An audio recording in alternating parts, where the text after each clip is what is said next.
Yep, we're live. It's really happening. It's Monday and the lights are on. It's a good thing. My name is Sean Shapiro. This is Ask a Traffic Cop, that place on the internet where you can come and ask your traffic and police questions. Whether you walk, ride, or drive, this is a show for you based on you. Yeah. Part of me wants to play this music the entire time. And yeah, what is it today? The 8th? It is the 8th. I looked at my watch. It confirmed my suspicions. It's the 8th of May all day. And we're talking about the stuff that I love the most. Yes, I talk about traffic safety, traffic law, and police stuff every single day.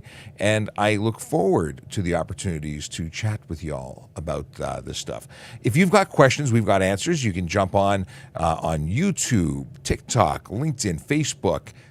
Twitter, you can hear us, you can listen to us, you can replay us, but we can't actually hear your questions. But you know what? There's lots of opportunities to engage, and we are taking advantage of all of them. Oh, yes. Good morning to Rod and Adam, and I see Zombie who just popped in. We will be looking at questions and comments and getting you involved in the conversation. And in a little while, we're going to be joined by Sergeant Murray Campbell. He is one of the sergeants here at Traffic Services, and he likes to jump on the show, and we like it when he jumps on the show. So he'll be jumping on the show. He's also hungry. Just saying. What are we going to start off with? Let's start off with the most important announcement of the day: Vision Zero enforcement team. And I got to talk about this in greater detail because we've been talking about this on the regular. Someone brought it up a couple of weeks ago and said, why do we announce where we are going to be doing our policing? Why are we telling people why we're doing different types of enforcement? Aren't we warning them? Isn't the same thing as a radar detector? We're announcing it on Twitter. And I thought that was a really good question, and they actually made me think about it. And I questioned my superiors. I said, why do we do this? They make a good point. I don't want people to know where our speed enforcement is, where our Vision Zero enforcement team is, where I'm doing my work. They said, you know what? This is not for them. They're probably not watching the show. The people who watch the show care about safety, care about their communities, and they need to know that we're there keeping them safe. And you know what? It's a really good point. So where are the Vision Zero enforcement team officers spending their time today? Well, they are in 13 Division and 41 Division, that's Yorkdale, Glen Park, Briar Hill, Wychwood, Oakwood, Vaughan, Dorset Park, Kennedy Park, Birchcliff, Cliffside. Those are neighborhoods where real people live, work, and play. They deserve to be safe. They deserve to know that we are there doing our thing to keep them safe. It really is important. When people, feel helpless, and there's a lot of that. I hear comments and concerns from community members all the time about why are drivers out there making our roads unsafe? Why are they, racing up and down the highways? Why are they causing, doing burnouts in parking lots? And I'm not talking just stunt drivers. I mean, just drivers seem to be a little out of control lately. Yeah. Riders too. When I say riders, I mean motorcycle riders in this particular instance. I don't see cyclists doing burnouts. I don't know if that's even possible. Maybe there's a video, and if you know of a video with someone doing burnouts on a bicycle, I'd be impressed to see it. I was asked. So the reason I started talking about this today is because we had some members of the cycling community upset that we're telling people where we are for Vision Zero, and you've already heard my response. It's because the people that matter, the people in the community, need to know we're there for them. Vision Zero, if you've not figured out what it is, or if you're new to the show, is the Vision Zero enforcement team. They are a group of officers who go out and focus on very specific driver behaviors. Notice I said driver behaviors, because it's not about every kind of behavior. It's specifically driver behaviors that they're looking for. They're looking for people who choose to speed, drive aggressively, those who drive distracted, those who drive impaired. Those behaviors, the big four, lead to serious injury and death. They're totally unacceptable on our roads. So we're out there making a difference, one ticket at a time. And they don't do anything but enforcement. They're an exclusive enforcement group. Will they write tickets for other things? Sure they will, but it's not the focus of their activities. We have Tim Shallow who says good morning, and Stephen Bell who says good morning, and my wife who says good morning. Good morning to all of you, and thank you for joining us here. Now, Dan just sent a question through TikTok, and thanks to JD and crew in the back who are helping to take your questions and comments from TikTok, which I can't actually see at the moment, and transpose them into Restream, which is what we use to allow us to simultaneously share our content on multiple platforms, because we are on right now we're on YouTube and Facebook, LinkedIn, Twitch, Twitter. We're everywhere. We are everywhere. Okay. We have, what do we got here? We got stuff streaming in on the other platforms, but I'm going to stick with Dan's question. And that is, how much fine is going for through stop bus school stop sign out? Did I read that right? How much is fine for going through a stop bus with stop sign out? Okay, it was close. It's a pretty big one. I can't remember if it's more than $500 or what. So let's look it up to be certain. Pulling it up, I use something called Shield Basic, which I think is fantastic. If you are interested in this, it's not restricted. It's not police only. You can buy a membership if you so choose. You can try the free trial too. It allows you to look up all sorts of laws. It's really cool. Really cool. What did I just say? School bus. Rules of the road, I imagine, is the subcategory. No, that's not what I'm looking for. Come on. Drive past. No, that's not it. Come on. $490. That's the ticket. Yeah. 6 demerit points, $490. Every driver or streetcar operator on a highway, when approaching from the rear a stopped school bus that has its stop arm actuated, shall stop and not proceed until the bus moves or the stop arm is no longer actuated. It's actually not. I chose one of the same thing. It's the same wording. Because stop arm, even the lights, if you pass by with the lights, even if the arm's not out, you have to stop. You cannot pass it. And if you're on a divided highway, traffic coming the other way doesn't have to stop. But if you're in an undivided highway, and essentially one that has painted lines to divide north and south or direction of travel, well, yeah, everyone has to stop, similar to how emergency vehicles work. Big Jeff Fresh, what's going on, my friend? Now, and Logic 101 says good morning. Christian has a question. What is their question? Is the ticket still in your record if you were pending a court date for it? Okay, so here's something that's really important. A ticket is an allegation. Your record is where we hold your a record of findings of guilt when you've been confirmed. You've gone through the process. You've either paid a ticket or you've been convicted in court. Those are guilties. That's where you've been found or you've taken responsibility.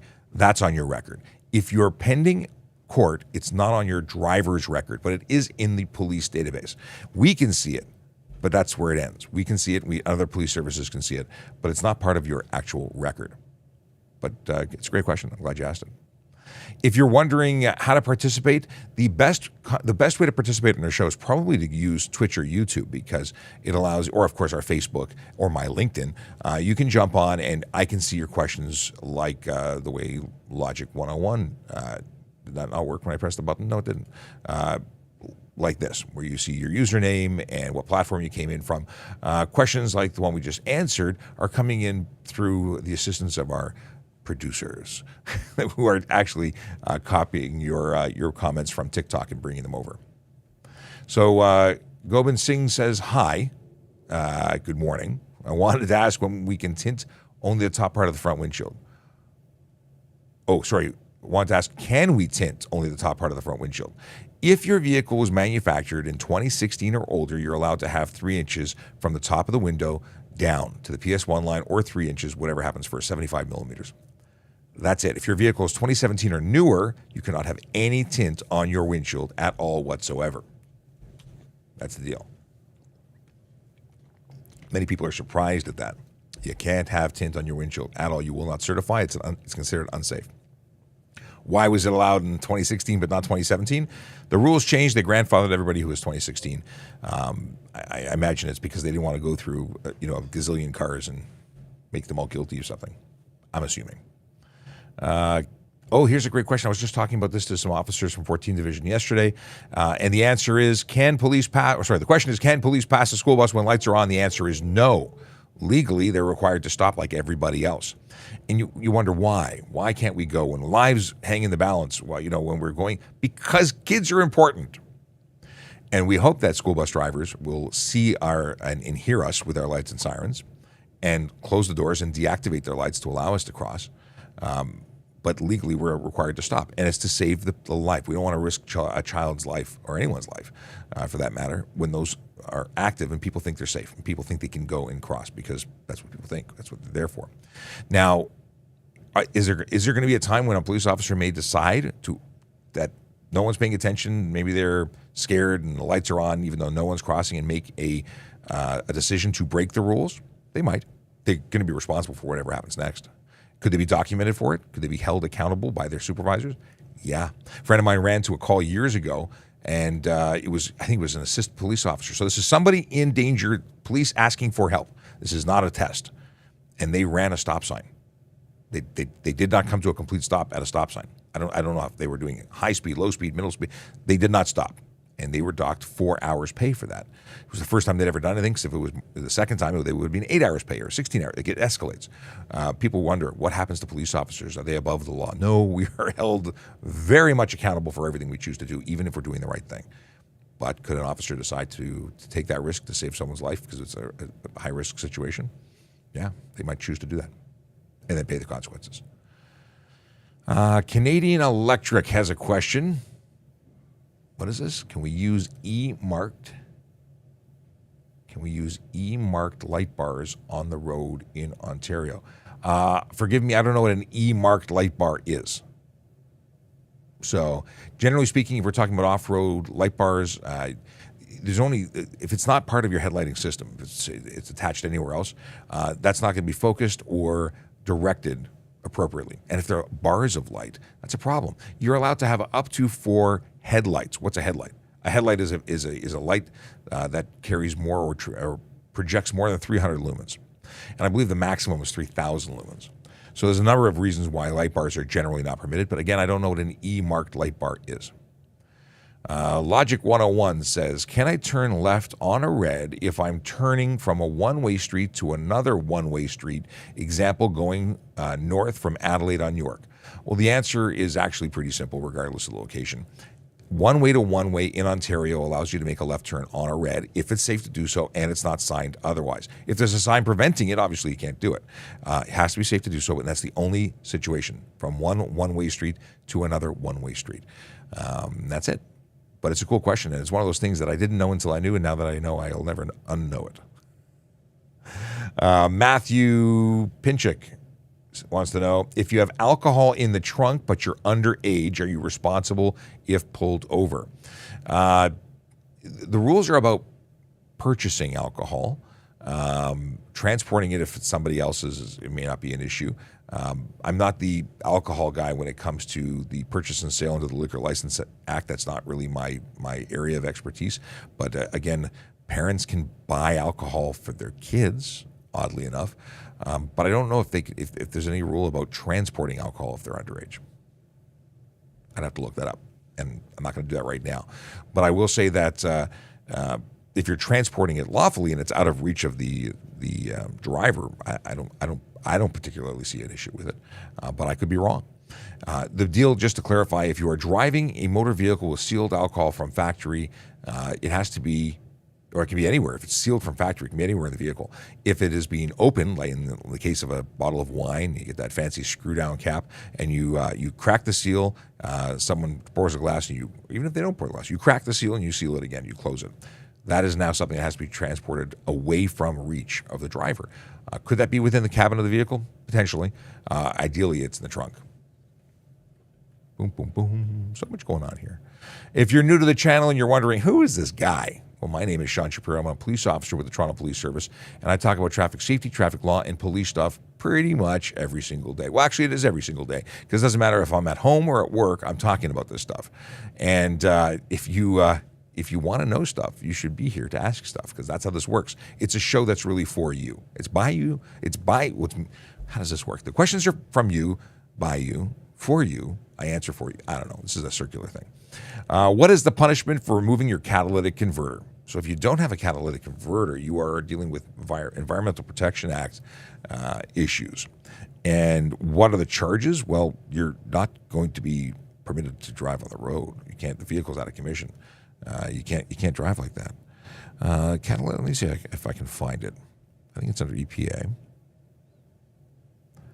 And can I find it under catalytic? Let's put that on hold. We'll come back to this question because Sergeant Campbell will be back, and I'm not going there today. I'm not going there because I don't want to guess, and I don't want to spend time with my head in the googly goo because I don't know the specific fine or fine range, and I believe that you lose your plates, but I will come back to it. There was once upon a time where I was probably more confident in the answer, and I'm going to say I don't know today. Good morning from, what is this? Good morning from the friendly fuzzball. Richard's probably taking a nap. All of his photos are of him taking a nap or preparing to take a nap.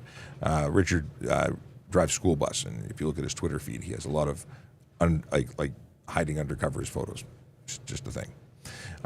The Dark Lord says hello, and I kid you not, that is the username and the message. So just FYI.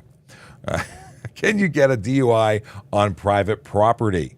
The answer is absolutely. It's a criminal offense to operate a conveyance, a motor vehicle or conveyance of any kind, anywhere. So it doesn't matter if it's private property or not. You can be arrested. And many people may not realize this, but you know what? Under the Criminal Code of Canada, any e-bike, electric skateboard, any device other than muscular power is a motor vehicle for the purposes of that of the criminal code. Thus, you can be charged for impaired operation if you're on an electric skateboard. Anything other than a wheelchair, mind you. Wheelchair, you're a pedestrian. That is different. And we've got Stephen Bell, who is concerned that this might not be his best question. He says, it might be a stupid question, but what happens if a driver goes through a stop signal, I'm assuming, when a cop is directing traffic? Well, that's going to be a charge for failing to take the direction of a police officer, which I've never actually had that issue happen. I've never had that. I've never laid the charge that. Well, I don't recall ever laying the charge in that scenario. But I'm going to circle back and look at the charges because it's another one. You know, stump the guy behind the camera. Is it fail to? Let me see here. This one I want to look at because now I want to know. It's become a me thing. In the meantime, if you're asking questions on different platforms, know that we can't actually see your question on Twitter. So you should use trafficcop.ca to jump over and join us on YouTube, Twitch, LinkedIn, Facebook, Instagram. Hey, I got a question on Instagram that's waiting for me. And of course, TikTok, where our producers are standing by to cut and paste your question into Restream. I'm looking for, it's officer directing traffic? Disobey officer directing traffic, $110, 3 demerit points. Where a police officer or an officer appointed for carrying out the provisions of the Act considers it reasonably necessary to ensure orderly movements of traffic, prevent injury or damage, permit proper action in an emergency, he or she may direct traffic according to his or her discretion, despite the provisions of this part, and every person must or shall obey his or her directions. So there you go. I found it, but I think there may be actually something more. You could still get a careless charge. Like there's other things. If that's just one charge, there could be more.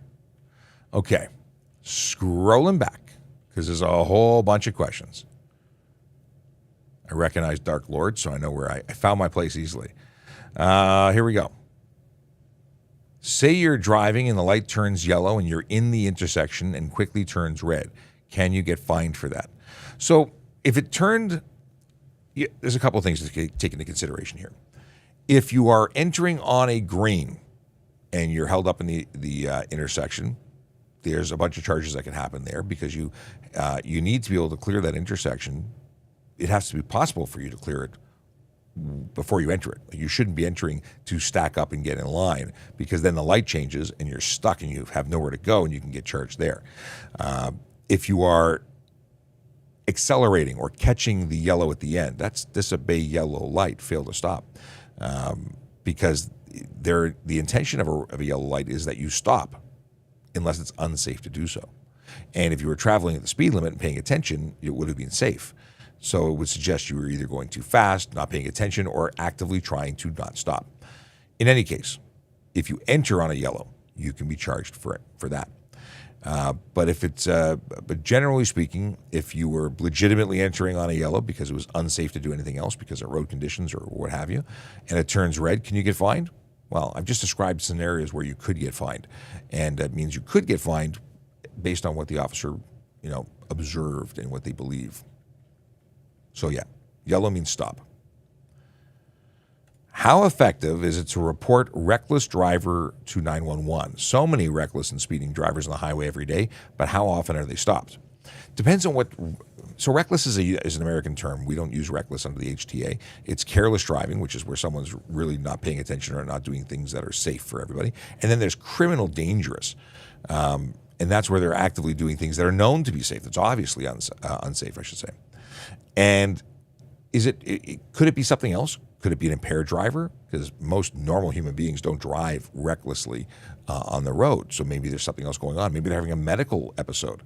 So calling 911 to report them, it could be reasonable if you believe it's an emergency to protect the life of the driver or others on the road. And that's reasonable if it's truly an emergency. If it's someone who's going 10 kilometers over the speed limit, it's speeding, but it's not necessarily going to result in the immediate harm of the people surrounding them. So that's not a 911 call. Leave that for us to deal with. But again, it depends on what you're seeing and what you truly believe. I'm sorry for hitting the microphone. What you truly believe is a risk to public safety, because only you can say that. Are we stopping people? We're charging people every single day for stunt driving, for impaired driving, for careless driving. We're charging people all over the city, all the time. So it is happening, even though I'd like to see it happen more in terms of the enforcement. We only have as many officers as we have, and we have to do many, many things beyond that of simple enforcement. We have a lot of calls for service, people getting into collisions who ultimately the charges are laid because they've done something to cause those collisions. In any case, I like the question. I like where it's going. Alan wants to know this. Hi, officer. My 17-year-old apparently cut someone, white line, on the highway to take an exit last minute. The person gave him 2 words at red light and told him, we will report his plate. How this works. Thanks. In the city of Toronto, you can go online and make reports about drivers driving. You can go on to tps.ca, and there are forms for reporting a specific driver and reporting a community complaint about a specific location. So there's 2 ways to do it. Can they report? Sure, they can report. Can they provide video evidence? Possibly. Will that result in charges being laid? Unlikely, but maybe. And I say unlikely, but maybe because you'd need to capture time, date, location, identity of the driver, identity of the vehicle.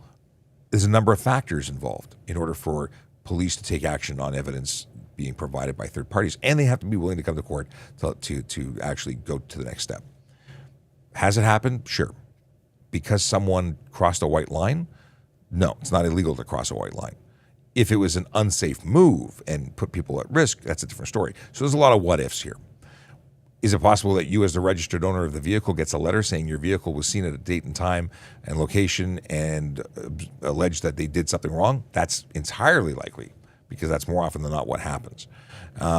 If your 17-year-old believes that they did something wrong, then this was a good opportunity to have a conversation about the safety in driving, especially in your vehicle. Or maybe it's theirs. I'm making an assumption. In any case, safe driving is safe driving. Planning ahead, knowing where you're going beforehand, going slow enough, or appropriately speeded, going the appropriate speed so that you can make decisions and not be caught last minute in the wrong place and then making poor decisions. Anyway, that's my piece. Doze Q. No, Doze has a question. The Q is not the name. Got it. are OPP only allowed to pull you over on the highway? Here's an interesting thing. OPP, like any police officer in the province of Ontario, is a police officer in the province of Ontario. They are permitted to conduct traffic stops basically anywhere. They do municipal policing in some areas. They do highway enforcement, but they also border everybody.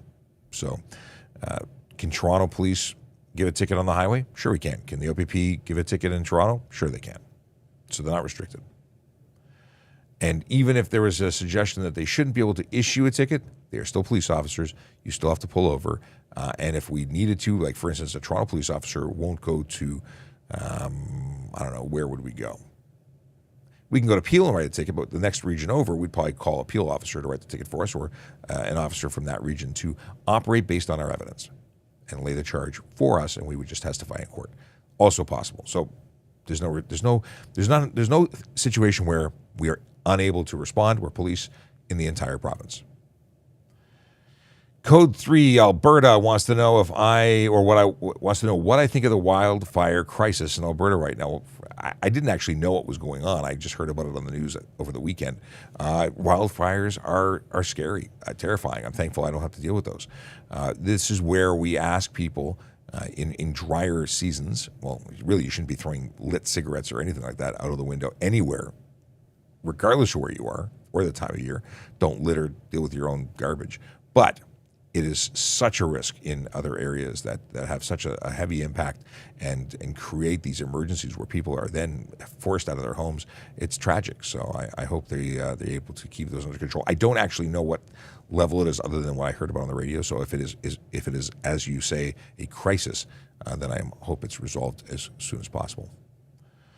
Yanni says, what are the consequences if you pass a train tracks when the light turns on or when the train is traveling too slow and you go around the pole?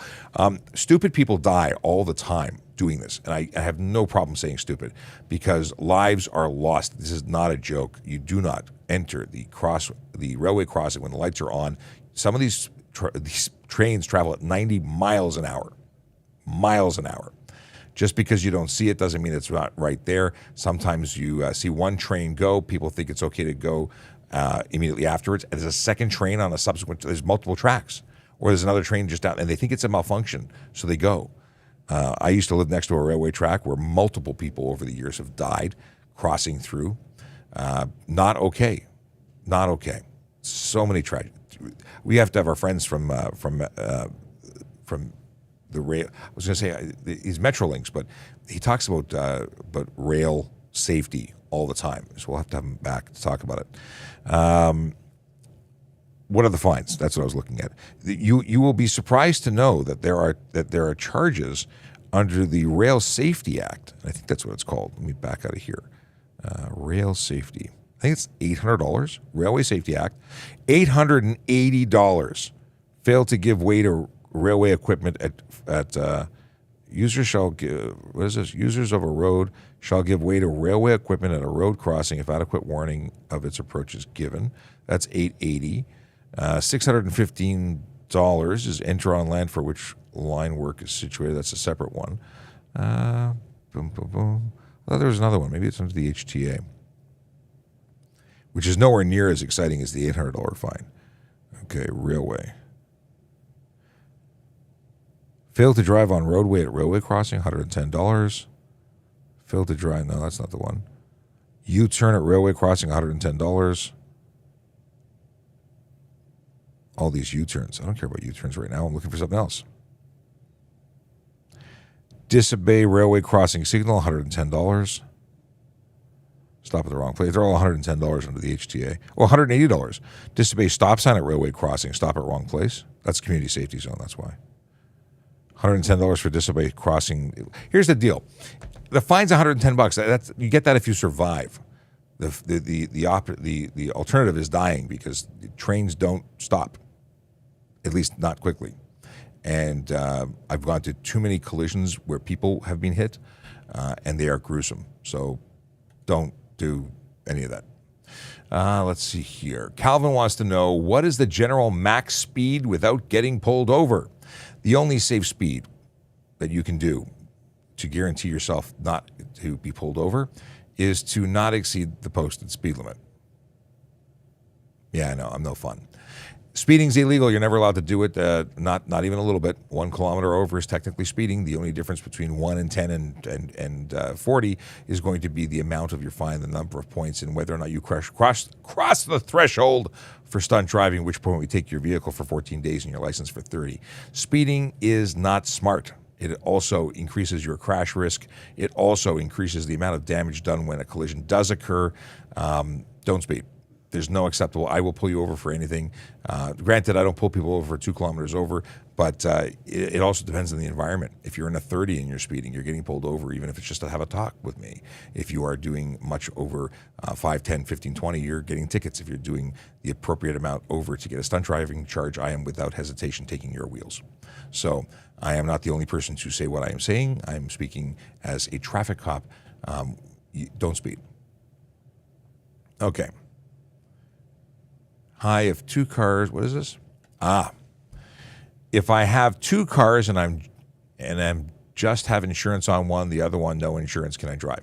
You've answered the question. You've said that one of the vehicles is not insured. You must have insurance on each vehicle in order to drive the vehicles. If you have insurance on one, it does not cover both. They must both be listed on a policy. And if you drive the vehicle that is uninsured, you are driving a motor vehicle without insurance. You are subject to fines of $5,000 to $25,000 and up to 6 months in jail. So based on that, would you agree that it's a bad idea to drive an uninsured vehicle? I think it's a no-brainer. It's a no-brainer as to which is right, and it's a no-brainer if you choose to drive an uninsured vehicle, you're going to get into big trouble. We catch people all the time. There are way too many uninsured vehicles out on the road. And what does that mean? It means if you're in a collision and a lawful, good driver who's out there with insurance, you get involved with an uninsured vehicle, that's not cool. If they cause the collision, it's your insurance that's covering you. There's a civil matter afterwards for going after. But those people could be paying for the rest of their lives. You get caught driving with no insurance and you cause damage, you're going to get sued. Personally, millions of dollars potentially at risk, for saving a few bucks. Don't risk it. People make such bad decisions. I'm not saying you would make that decision, even though you were asking me a question about how to sort of drive a car that's not insured, but people don't do it. I'm glad you asked. Don't do it. Oh, okay. So this is a really good question. Can police make a demand for a breath sample but make me wait until another officer brings a breathalyzer? Used to be yes. A recent court decision now has it being no. If I make the demand, I've got to have the device available. But here's the thing. I don't need to use a device. If I believe that you're impaired and you're driving a motor vehicle, I've met the grounds and believe that you are in fact impaired, I'm going to arrest you. I don't need to have you blow in a box. Blowing in a box is a tool. But if I have grounds to arrest, I'm just going to arrest you. The whole concept is only if I don't have grounds, I only have suspicion. So I think you'll find that everyone will have a box real soon. Okay, Tinto Tozy says, yes, about speeding. I was in Ontario yesterday on the highway, and when cars are entering the highway, it's dangerous to stay at 100 kilometers an hour or slow down. I'm not picking up what you're putting down here. Let me see. If you're entering the highway, is it dangerous to stay? I don't go over the speed limit. In my personal vehicle, I do not exceed the speed limit. In a police vehicle, I'm legally permitted to exceed the speed limit. In my personal vehicle, I'm not, so I don't. I set the cruise control at the speed of whatever road I'm on, and that's what I do. No more, no less. Actually, that's not true. I was doing 2 kilometers under the speed limit on the way in just because I can. Is it unsafe? It's unsafe because you have a lot of bozos on the road who choose to speed. Yeah, not cool. People want, all the good things in life, but they can't just do the simple things like follow the speed limit. Really, really frustrates me. Okay. What do we have here?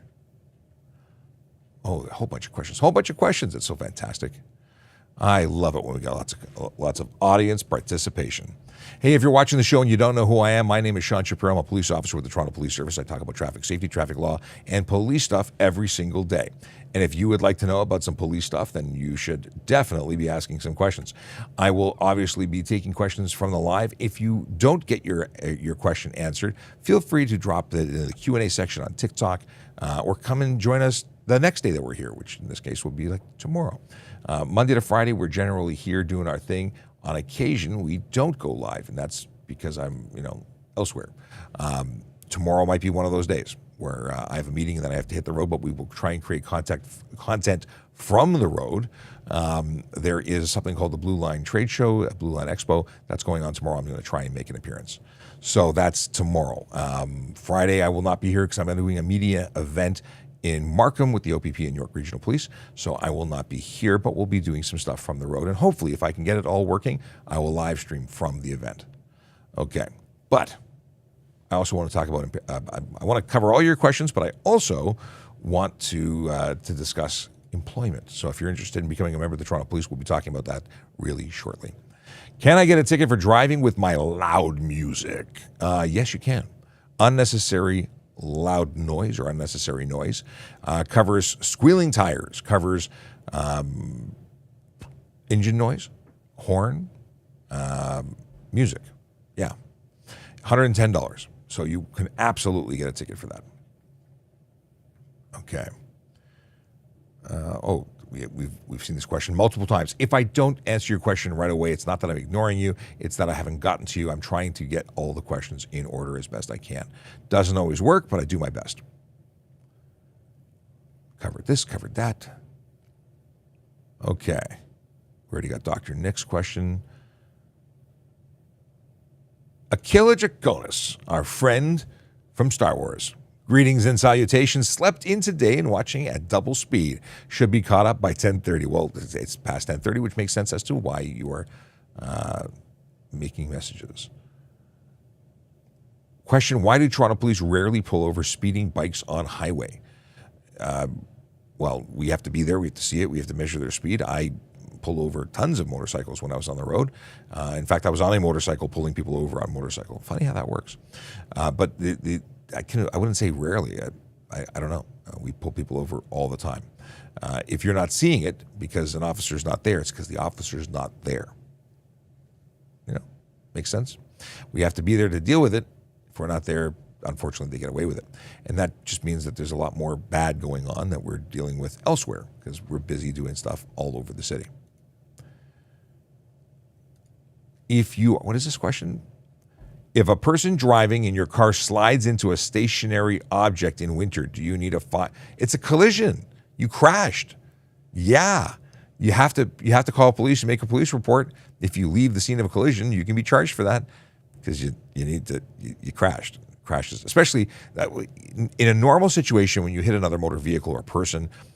Well, hang on, let's back up. You hit a motor vehicle and you cause more than $2,000 damage, you must report to police. If it's less than $2,000 combined, well, then you can exchange information and deal with it how you wish, although I still think reporting to police is the best way to go.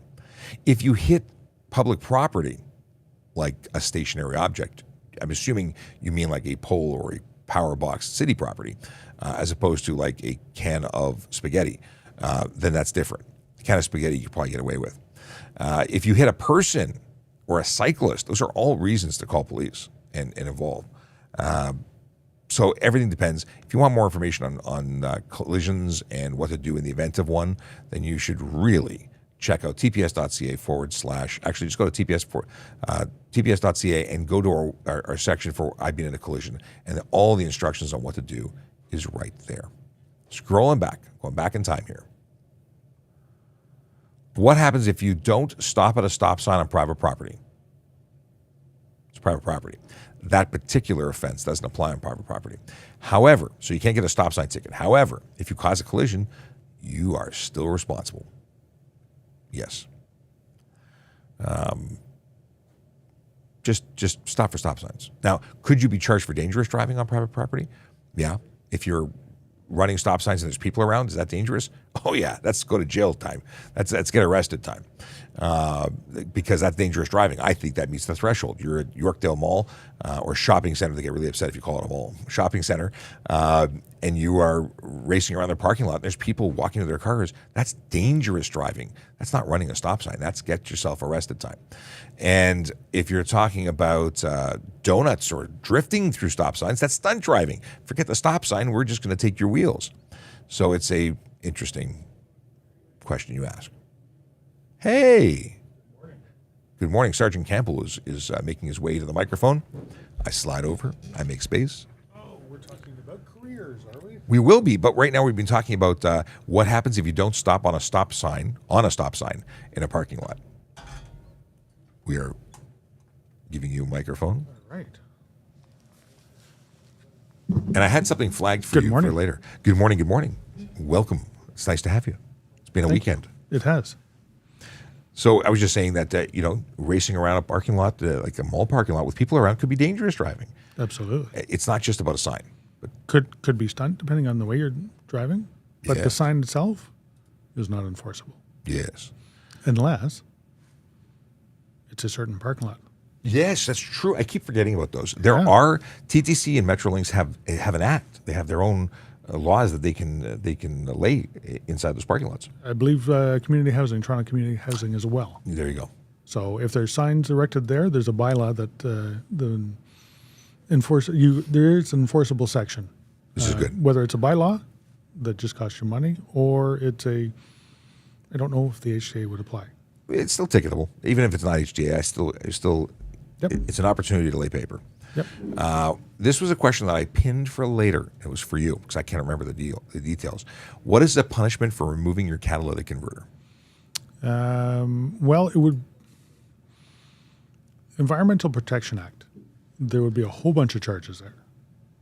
And the Environmental Protection Act has really stiff penalties for doing it. Would it pass the certification process? No, it wouldn't because it had been removed. And I believe there may be actually a specific section for removing emissions device. Especially if it's on somebody else's vehicle. That's been happening a lot. Well, yes. Well, no, but I think there's an HTA section for removing emission device on a vehicle under the HTA. So not only under the Environmental Protection Act, but under there's the HTA. There's a whole lot of problems coming your way if you decide to do this. It may also be part of your exhaust system. That's pre-exhaust. So that's engine. That's the Environmental Protection Act. I think that's where I normally go with this. But there are vehicles that don't have them, and if your vehicle was manufactured without one, you may not require one, but you require whatever was required on the day of its manufacture. That's correct. So if you had a smog pump in lieu of and I don't even know if that's the same element of the engine, but so a smog pump, something a little bit different. It injects actually oxygen.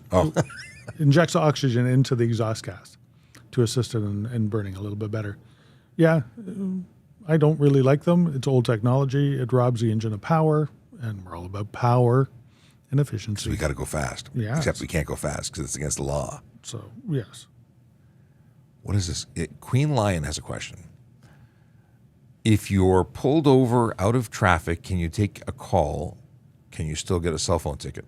So if you're pulled over, okay, you've pulled over. Gotcha. And you're parked because you have to be legally parked, not in a no stopping zone, no in a no standing zone. It's a legal parking spot where you could leave your car. Then you can take a call, but you can't be just stopped at a red light, for instance. You have to be pulled over in a legal parking spot.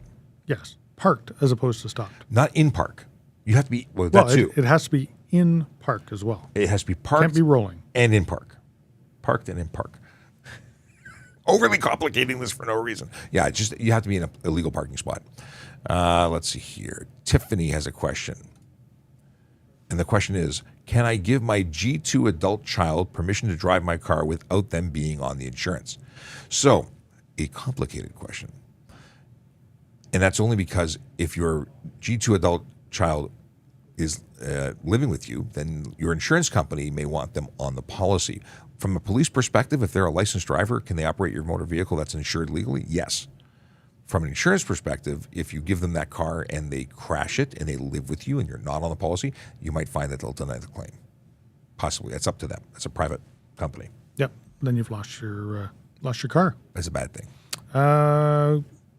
Quick answer for you. Yes. There is HTA offenses for removing the catalytic converter. One of them is a $365 fine for drive motor vehicle not in accordance with emission regulations. And the other one is tampering or removing motor vehicle emissions. It's $615. I like that one. Plus all the Environmental Protection Act ones. Which are big time. Yeah, they're even way more than that. I like I've always, It's not that I'm going for a score of how many tickets I write, but I do like writing the ones that mean something. And the ones that are like piddly, $60, they mean less. But the ones that are like $1,000. Yeah, I like the ones that endanger people. Well, no, you don't. You mean the ones that protect people from being endangered. Right. Okay. So, I also like writing the ones that somebody does on purpose. If you're going to go down there and take off your emissions, you're doing it on purpose. Yeah. And is there a reason to do it? Maybe. Maybe your old emission system is failing, getting clogged up, falling apart, and it's not breathing properly, things like that. So if you take it out and not replace it with one, then you do it on purpose. Yeah. No, I'm 100%. If you do something willingly, there's no defense. Listen, if you're driving and you have no catalytic converter because someone stole it from you, it's a different situation. You didn't know. No, you'd know. You think you'd know? Oh, it would get really noisy? Oh, your catalytic converter, But first of all, you didn't do it. doesn't matter. You can't drive it. But would you be more forgiving if they were on their way to get it because they just had it stolen? So if somebody came and stole all your rims and tires, would you still try and drive home? You didn't do it. Okay. No, you wouldn't. Okay, so you call police, you make a report. Yep, get it towed. Your insurance company pays for a new catalytic converter. You take it to a shop. It gets done properly. Don't drive with the black loud. Oh, it'd be very loud. Okay, good to know. I've not had this happen. Catalytic converters are placed as close to the engine as it can because it needs all the high heat coming from the engine to effectively burn off all the emissions. So pre-resonator, pre-muffler, Pre. everything. Very good to know. Very loud. Punishment for G2 driver have a blood alcohol of 0.05. Well, they're going to get two things. You're going to be drive with more than 0 because you have to have a blood alcohol content of 0. And then you are going to also get a suspension. So you're going to get a suspension on conviction for having, you get 2 suspensions simultaneously. 0.05 gets you a suspension, a 7-day. Well, that's doubly because if you had 0.01, you'd get a suspension and you'd get a suspension. So drive over 0 and 0.05 gets you in the medium one. You get double. That's good. That's good. Is there anything else we could charge them with? I don't know. That might be just it. Hopefully not. Hopefully not. Because whatever got them pulled over in the first place, they'd also be eligible for. Can I get a ticket for having my music too loud? I covered that, but I'll cover it again. Unnecessary loud noise, $110 under the HTA. Same thing for honking your horn, squealing your tires, having an exhaust that's too loud. Unnecessary noise. You're not allowed. Can I have a purple peanut bulb on my commercial vehicle? So no. What's a purple peanut bulb? So they were very popular back in the 60s. So it's a red background, your lens. Yes. And they drilled a little hole and put in a little blue. Yes, I'm familiar with I know exactly what you're talking about now that you said and that. it casts a purple Yes. light. Kind of look cool, but totally illegal because you can't have anything other than red or amber to the rear, and you can't have anything other than yellow or white to the front. Right. So what color does it look like when you're doing it? Well, there's a mixture of blue and red, so it makes it purple. So that's the color. That's the light that's being cast from it. I like it. Toe Kingston, you're the first person to ask this question in the years that we've been doing this show now. It's weird that we've been doing this for years now. Yeah. Multiple So years. Toe Kingston, if that's your question, The answer is no. then that's the answer. If not, tell me what a peanut bulb is. Well, and this is also commercial vehicle. It's for any vehicle. So maybe they're talking about the roof cab bulbs. Maybe they're talking about that be a peanut bulb. Well, please clarify, Toe Kingston, if you have. So once again, purple? No. Here's a question that's interesting. Can you tint car backup lights? Why? I don't know. But I also don't know if that would be a violation. Because you need reversing lights. okay, and they probably regulate it as And being white. there'll be a regulation that has to be white, and I have to cast a certain amount of light out. If Well, you then- bring it below that, I'm not sure what it is, but Because it's very clear about headlights. Now, if you're putting it in reverse, are they kind of headlights-ish? No, they're still reverse lights. Yep. Okay. I don't have an answer for you, but it makes sense that it would be a bad idea. I just have to ask why. Well, because they don't look cool. It got to be a cool factor thing. But here's the deal: those lights illuminate so that you can back up, and if you have less illumination, there's a problem. Yeah, Oh, it could be. potentially. Okay. Can you please explain how automated enforcement works for red light tickets and speed cameras work? I can give you a basic, but I got a better idea for you. I actually interviewed the folks from the Toronto Automated Speed Enforcement Team. They're the people who actually manage it, and they're the best source of information, and that is available on our podcast. You can get it. It's called TPS Traffic Jam. You can get it on YouTube on our channel. You can get it anywhere podcasts are available. Apple Music's my go-to, but you can go actually listen or watch that episode and get a true understanding of everything related to it. Whereas I will just give you a very quick answer right now in that a red light camera captures a image based on you crossing into the intersection after it turns red. Takes a picture that is then verified with a human, and then you get a ticket issued. The tickets that are issued from that system do not impact your driver's license. They impact your license plate or your registration. And if you don't pay it, you don't get to renew your license. But it's owner's responsibility as opposed to driver responsibility, which really makes you question whether you would ever loan your vehicle to somebody, because if they go out and run a red light, you get the ticket. You may then ask them to pay the ticket, but ultimately it's your responsibility. Same thing for speed cameras. If you exceed the speed limit when passing one of these devices, it knows the speed because it's a radar-enabled device, and then takes a picture of your plate, and it's the plate that is responsible, or the owner that's responsible, not the driver. Just to follow up on the red light one, question for you. What if you can make a right on the red? Well, here's a funny thing about rights on a red. Mm-hmm. And you'd think everyone would know this. You have to come to a complete stop before making a right turn on a red. Oddly enough, I watch it day in, day out. People are just driving. They're turning right when it's red, but they're not stopping. You must come to a complete stop first. Yeah. And a red light camera will take a picture of you. And I heard about a chap, actually in that podcast, they told me about a guy who got 4 or more red light camera tickets in a row because he was driving around the block. And never stopping. And never stopped. So multiple red light camera tickets. Yeah. So if you come to a complete stop and then proceed before the green light, it will not take a picture of you. But if you don't stop, you're getting a ticket. Yes. I actually think they should change it to make it driver responsibility. Owner responsibility with demerit points to be on your license of the registered owner. And they can go in court and explain who they gave that card to, because they know who they gave it to. And they can then transfer responsibility, because in Australia, that's what they do. My brother got a ticket for a red light or a speed camera or whatnot, and they mailed him a ticket, and there were demerit points involved. Wow. Yeah. I think that would be the way. I think it's way too it's way too soft. Yeah. Oh, we get a ticket. We pay it. Doesn't really matter. But if you lose your license because of it, then now we're listening. And the Grinch says, good morning to the best traffic show on Twitch. And possibly the entire internet. I mean, why stop at Twitch? The whole internet? The whole internet. All right. The interwebs in general. But thank you very much, the Grinch, 43. Who may be considering actually becoming a member of the police service. Ooh. Yeah. Excellent. Yeah. Good for you. Which is a great segue for me to talk about becoming a member of the Toronto Police Service. Let me press this button, and I press this button, and then this button becomes that button, and here we are. If you are interested in becoming a member of the Toronto Police Service, whether it be as a uniform member, as a civilian, and when I say uniform member, generally that refers to a police officer, but we have civilian special constables, parking enforcement officers, lots of opportunities. Let me scroll down. Hi, Aaron. We have a list of potential jobs, and some of them wear uniforms and some of them don't. Now, if you're not interested in wearing a uniform of any kind, there are still ways to support your community working for an amazing organization. Oh, wow, the list of 12 is now only 3.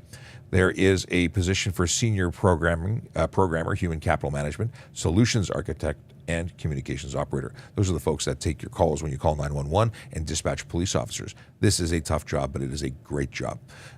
We couldn't do our job without them.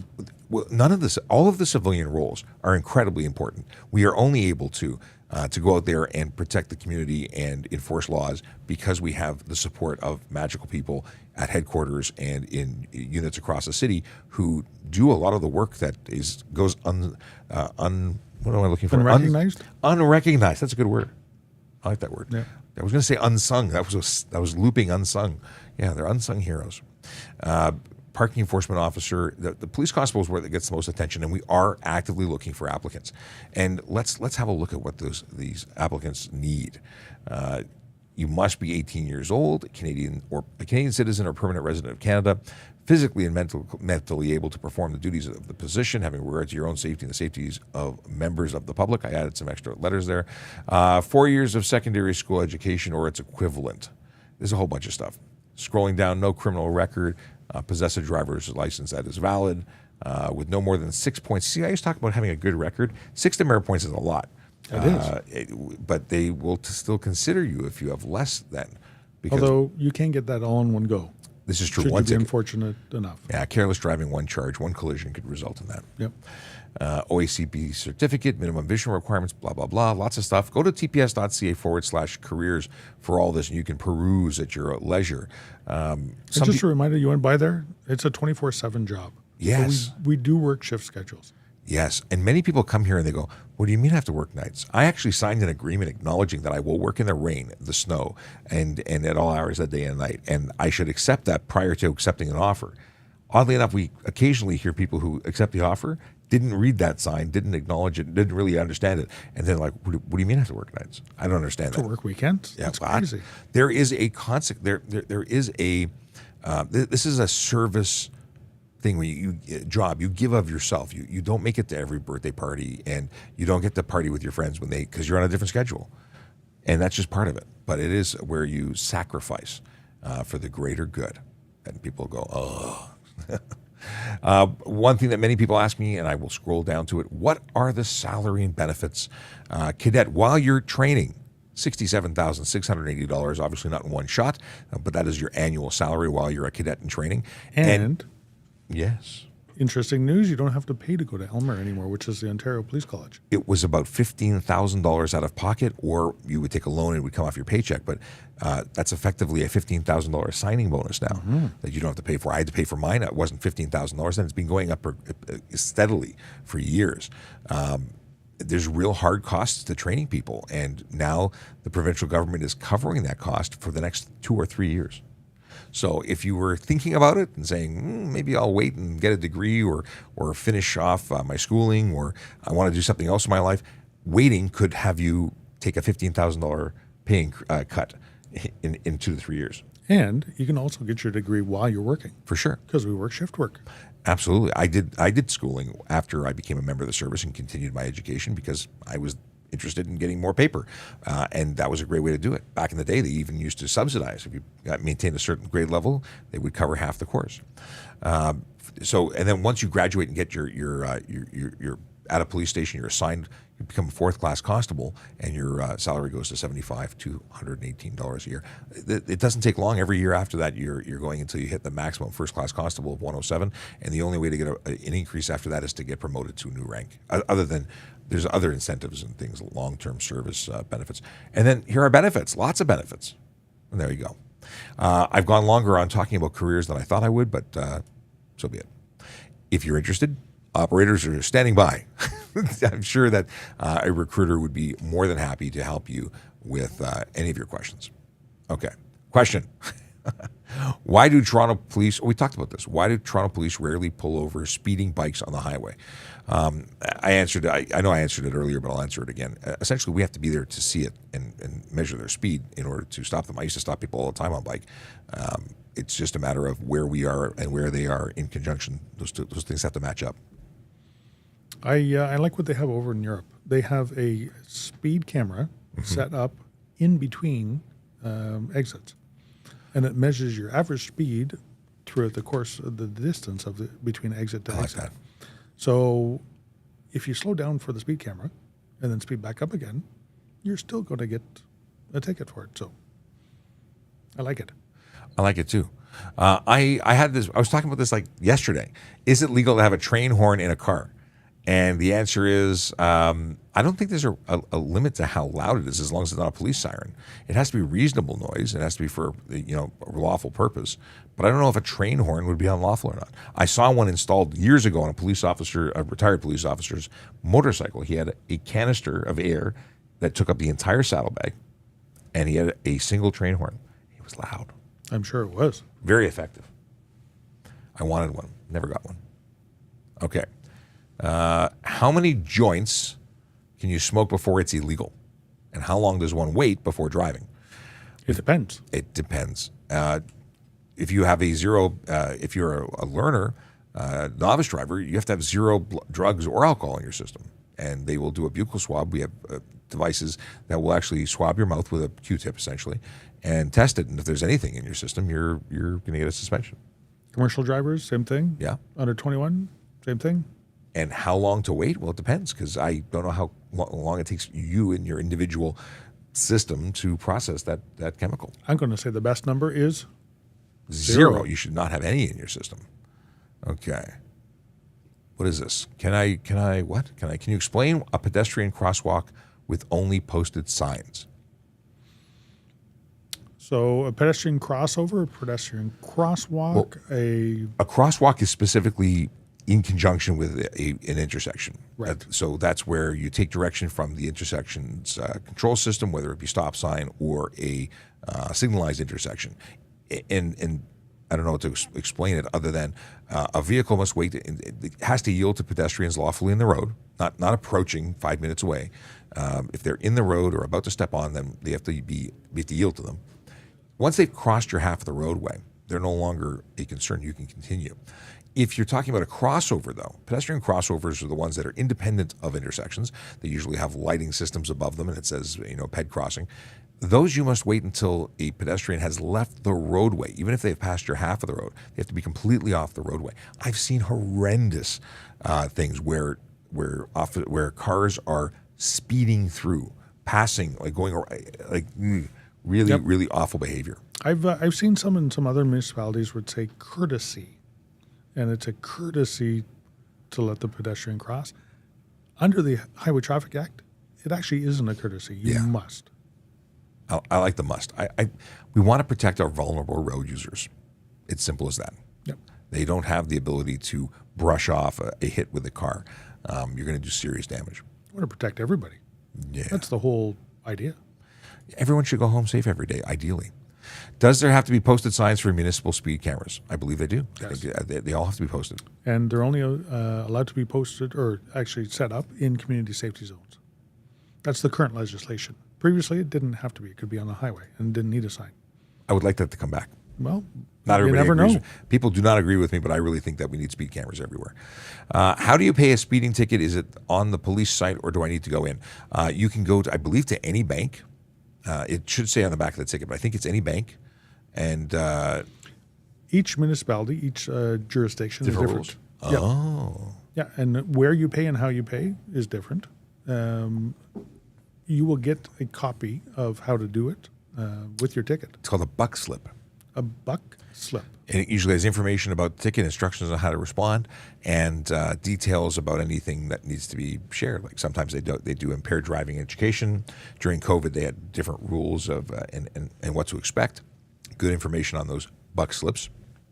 And you can certainly go to the courts to pay it. I believe you can pay by mail. There's even third-party websites that, for a service fee, will process it online. Oh, wow. Let's see here. I haven't had one in forever. Time. Yeah, So they really are effective. My tickets when I was a kid changed my driving habits. That's the whole reason. They stung. It felt really, really, really bad, and I didn't do it again. my son found out the hard way that even a small ticket can make their insurance go way, way up. Oh, I bet.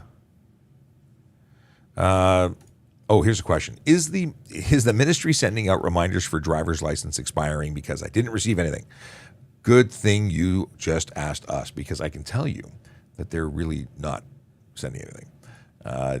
If you go to trafficcop.ca, which is what I'm going to put on screen for you right now, when I press this button one more time, that is my link tree, or a link to my link tree. And on there, you can scroll down and to useful links.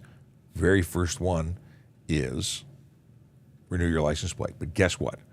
It's free to renew your license plate for most vehicles. I say most because some people don't have.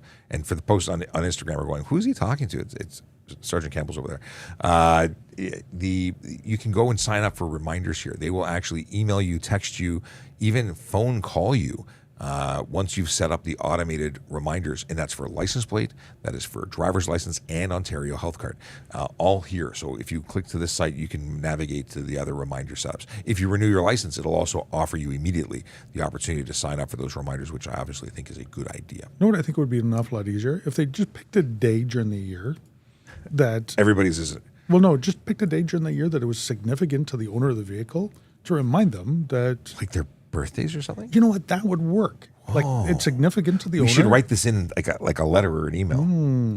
Yeah, so if you're the owner of a vehicle, it does renew on your birthday. And your license also renews on your birthday. And your health card. And if you can remember your birthday, you're in luck. It's the year that you need. See, a lot of people used to walk out and look at their vehicle, and they would see the expiry date and go, clue. Yeah. We have gotten to the end of we're 5 minutes late, but there's a bunch of questions here, and I just want to try and whiz through them if we can.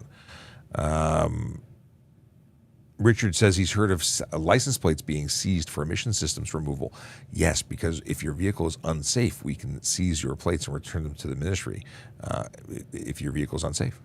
I don't know if there's a seizure authority under the specific HTA ones, but well, no, let me have a look. I don't think it's under the HTA. I think it's under the emissions. Under the actually, no, maybe I'm misspeaking, but I think that it was covered under that way. I have done it before, and there has to be authority out there somewhere to do it. Yes, but where it is, I don't know. Okay. Phone attached to the dash. Can the driver touch its screen to answer or end a phone call? Actually, yes. You are permitted. Case law has supported that a momentary, essentially send or end or swipe to answer and swipe to, or tap to hang up is the extent of your use, because anything beyond that is use and not permitted under the law. So a momentary hang up or pick up, you're okay. Of course, a lot of these functions, if you're connected to the system, like you have a Bluetooth or you have whatchamacallit, the CarPlay, well, you just hit your steering wheel and there's a button there usually, and those are perfectly permissible to use. It's the same thing, but kind of different. Same, but different. Yep. Yes. But still a distraction. I was about to say, but if you're driving carelessly because you're paying attention to your screen or your dash. How many people actually pay attention and learn where the buttons are on their? You see, I do too. And a lot of the important nubs have little raised feely doodads. So you can identify by feel what buttons do. They're different. They're not all the same. Nubs and feely came out of the same sentence. Nubs and feely nubs. Yes. Okay. What is this? This morning I saw a right turn on red without slowing down at all, going from one side of the street to a major. Yeah, it's terrible. Yep. My wife would like everyone to stay safe and enjoy the lovely weather. Is it lovely? I've not been outside since I got here, and it was not lovely this morning. It was just moderately okay. I think today's a day for a motorcycle ride. I would agree with you, but my motorcycle hasn't moved in a number of years. Okay. Is it illegal to have an aftermarket exhaust on your car? Not if it's legal. If it's a legal, approved, meets the criteria of exhausts, because it doesn't have to be a Honda exhaust system on a Honda. It could be a third party that makes a Honda equivalent meeting the standards required by law. Like, it has to be legal. If it's excessively loud, easy for me to say. Yes. Yeah. Then no, you could get a ticket for it. Well, that's the whole thing. If you've got an exhaust that's a straight pipe, that's still an exhaust. It just doesn't have a muffler and a resonator necessarily, and that would make it illegal. If you have one that's missing components that are required to be on the road, that is a problem. But to say aftermarket just means a manufacturer other than that of the OEM. Yep. And I've had vehicles where I've modified the exhaust. I've changed a single exhaust into duals, but I've done it properly and put proper catalytic converters on it and split the O2 sensors between the two of them, things like that. You did it right. You got to do it right. Can I drive on 400 series highway with a G2 alone? If you have a G2, you should know the answer to this question. You should. Because a G2 is what you took to get rid of your G1. G1 had restrictions. G2 essentially is a probationary license where you can drive anywhere. There are minor conditions. You cannot have any alcohol in your system or drugs. You cannot drive between midnight and 5 a.m. With more than one person under the age of 20 in the first 6 months of being licensed, and no more than 3 in the second 6 months of being licensed. But other than that, you're on your own. You're a driver and getting your experience so you can then take your G2 exit to get your full G license. Happy Nurses Week to all the frontliners for keeping our community safe. Thank you. Jag Malbrar wants us to thank nurses, and nurses really do deserve all the credit. They did a lot of hard work, and they've been doing a lot of heavy lifting for a long time. Absolutely. And a severe shortage of them right now. So be a police officer, be a nurse, serve your community. It's a fantastic opportunity, and we need more of them. Do people always have the right of way? What people? We're all people. Pedestrians? Pedestrians do not always have the right of way, although there is a very twisted belief that they do. Pedestrians still have to look left and right and make sure they can enter the roadway without interfering with cars, because if they step out and stop, get in the way of a car, not only do they have a very high risk of being hit, but they can also be charged. Yeah, absolutely. That's to be reasonable. Yeah, oh yeah, and we're that whole "in it together" thing that we talk about during COVID. That was the tagline. We're in it together. We're in it together on the road, literally on the same road, and people do some really selfish things. Drivers, cyclists, pedestrians, everyone's guilty of it.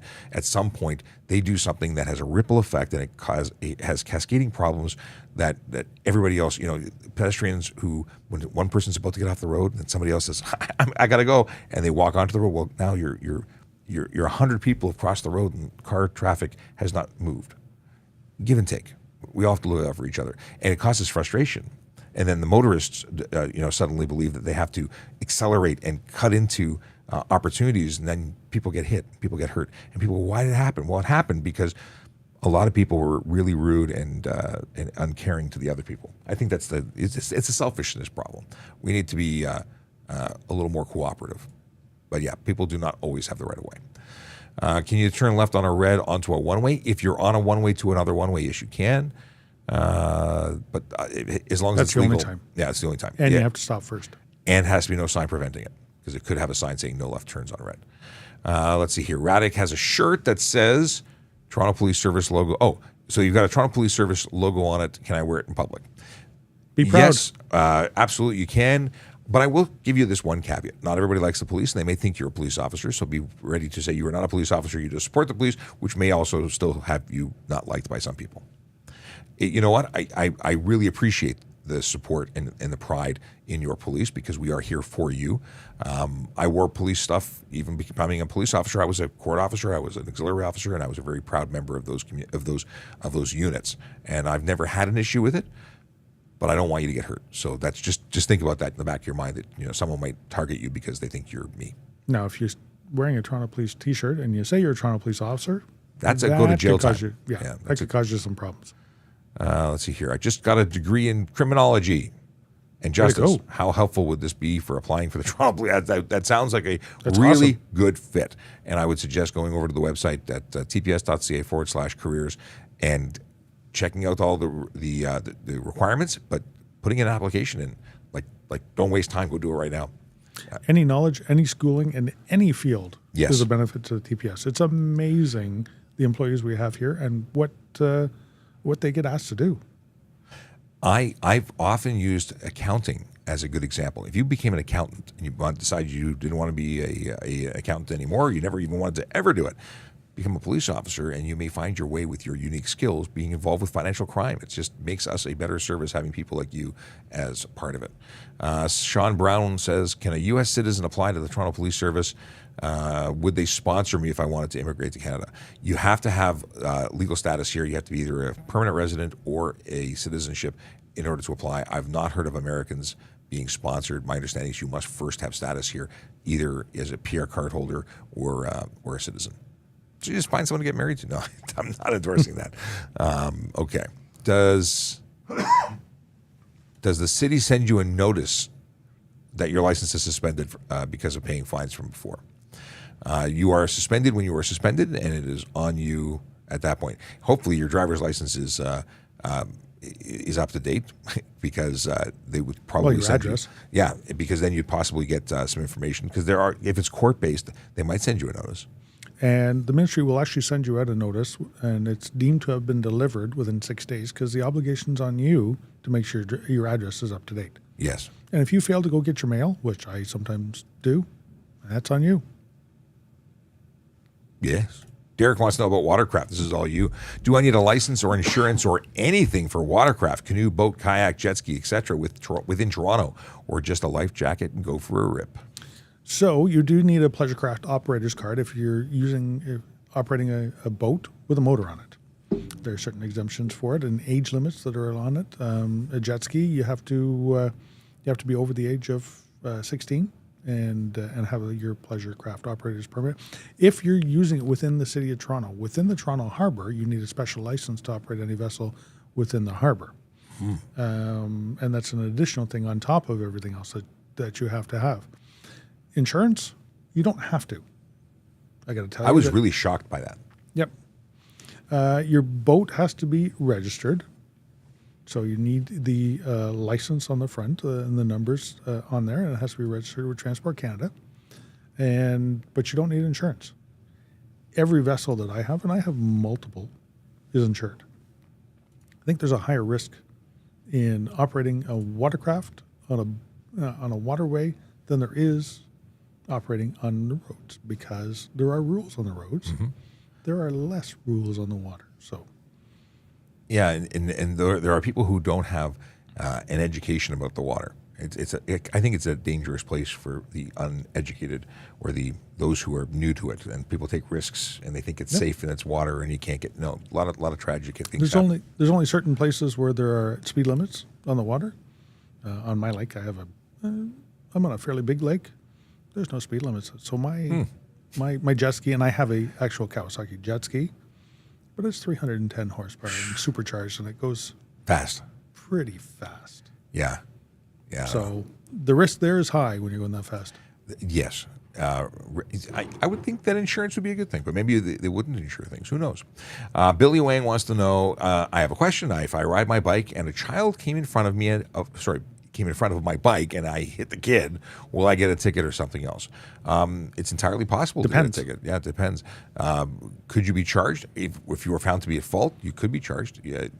Charges under the HTA for careless driving would be applicable, or a number of things could be applicable. In terms of liability, and you'd be responsible. Now, I've recently read an article that said that your home insurance could potentially cover you in the event of that situation if you were being sued, potentially. So there's things to look at. There's no bicycle rider insurance, but it could be your automotive insurance. It's very murky. An article suggested some things. I'm not a lawyer, but a lawyer suggested that was right. So a bicycle is a vehicle. Yes. But it's not a motor vehicle, and it has different requirements.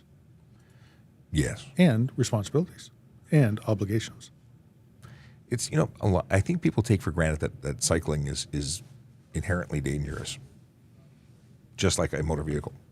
But there's a suggestion that it may not be. I think I disagree with that. Sorry, I'm kicking things. That's okay. Vickers wants to know, what's the charge for a hideaway license plate? We recently saw someone who was charged by, I think it was Halton or the OPP. I saw it on Twitter this morning where they had a remote control license plate that pulled a drape up that concealed the plate. Obstructing or obscuring a license plate is a $110 fine. I don't know if it's any more serious because it was an automated system. There are specific 407 charges if you're talking about on the toll highway. Right. To hide it for a speed camera, I'm sure that would be obstruct. There's a bunch of things that could be done. It's a no good. It's a no good. It's a no good. Callum wants to know, do police officers get first aid training? It's actually something that's required in order for you to apply and to maintain, because we're all first aid. We're all first responders who are going to be in those situations where we are going to have to act. And we all have to be first aid trained. And we do get sent to medical complaints. It's called a tiered response. It's the first to be able to show up, is the first one that's able to offer assistance. And we do it quite a lot. It's good. Helping people is nice. Knowing what to do. For anyone watching, regardless if you're a police officer, if you babysit cats, you should have first aid. It doesn't matter who you are, whether you're young kids. Everyone should have first aid training, because sometimes it takes a while for police, fire, ambulance to attend. And in those moments, basic first aid training can really be the difference between life and death.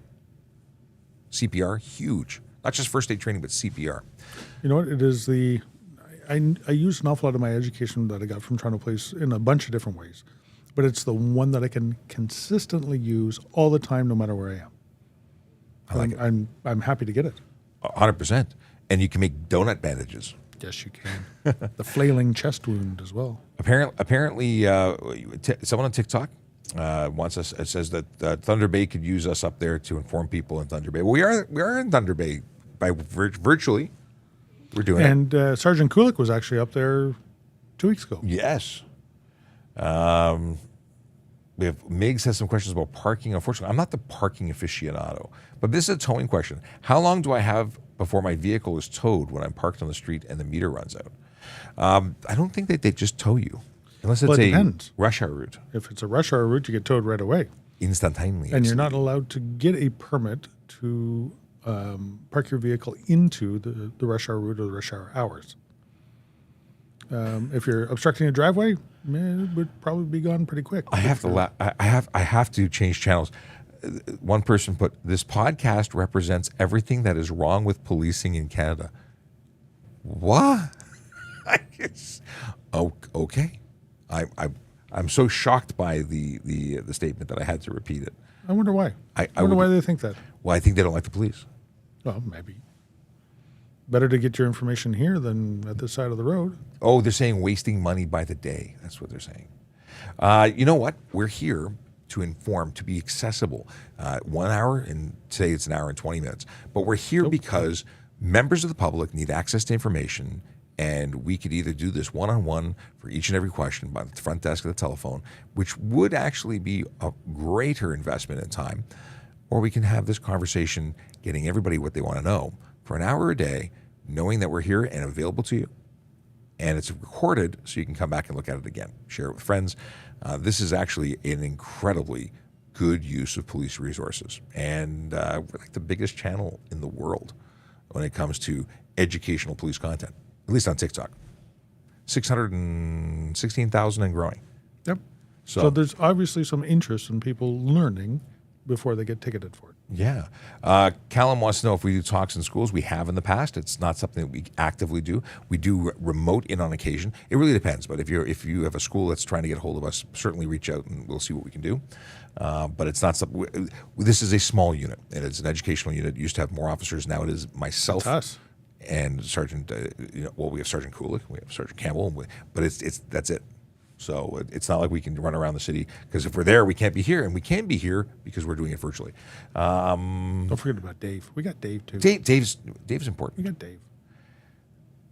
What is this? Is it illegal to have a maple leaf pen in your car in Canada? What is a maple leaf pen? Is that something? I don't know what that is. Is it? Sounds cool to me. I don't know. I want to know more.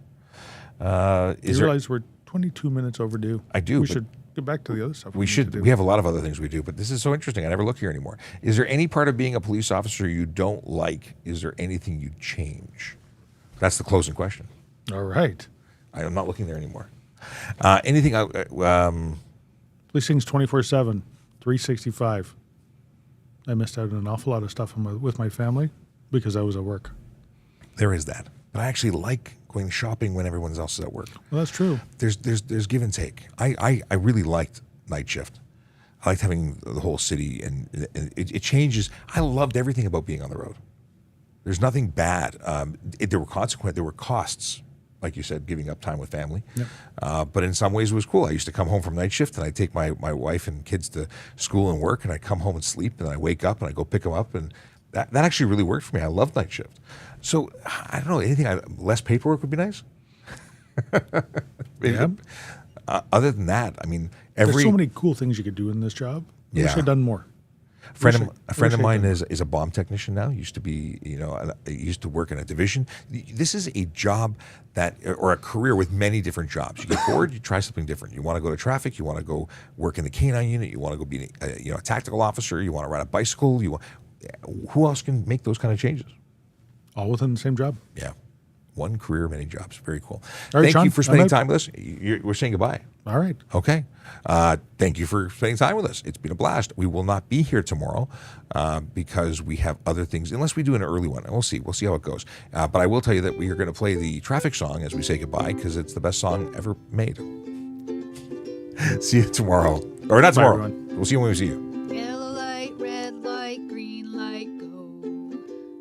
safely helps the traffic flow. Watch for pedestrians, look out for bikes, and don't drive like a jerk that no one likes. Yellow light, red light, green light, go. Driving safely is the way to go. Put down your cell phone, nobody needs you to text and drive on the DVP. Yellow light, red light, green light, go. Stop at stop signs, look both ways, then go. Seatbelt, save your life indeed. And watch your driving, don't speed. Yellow light, red light, green light, go. Driving safely is the way to go. Don't drink and drive or smoke some weed, because you might go to jail and not get freed. Yellow light, red light, green light, go. Driving safely helps the traffic flow. I didn't read a dad joke today, so I'm squeezing it in at the end here. What's a scarecrow's favorite fruit? Strawberries. See you soon. Drop my water.